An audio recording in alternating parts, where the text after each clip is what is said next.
In today's video, I'm going to teach you how to remove page numbers from a Word document. If you have a document in Microsoft Word and you no longer want the page numbers to appear, the good news is that this is very quick and easy to do. Whether the numbers were added by mistake, you no longer need them for formatting, or you just want a cleaner look for your document, Word gives you a simple built-in option to remove them in just a few clicks. To get started, look at the top of your Word window and find the Insert tab. This is the section where Word keeps tools for adding things like tables, pictures, headers, footers, and of course, page numbers. Go ahead and click on the Insert tab so you can see those options.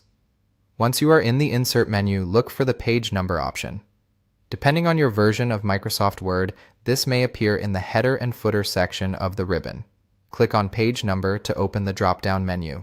This menu gives you different page number placement options, but since the goal here is to remove them, you will want to choose the option that says Remove Page Numbers. As soon as you click that option, Word will automatically delete the page numbers from your document.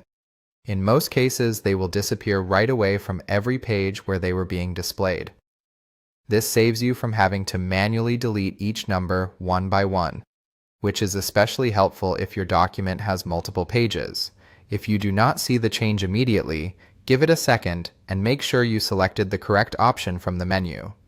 Also, keep in mind that page numbers are often placed in the header or footer area, so removing them through the page number menu is the easiest and most reliable method. And that's it. That's how to remove page numbers from a Word document using the Insert tab.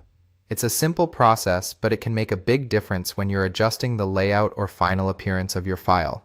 If you're following along, you can pause here and try it on your own document. Once you've done it a couple of times, it becomes a very fast edit you can make anytime you need it.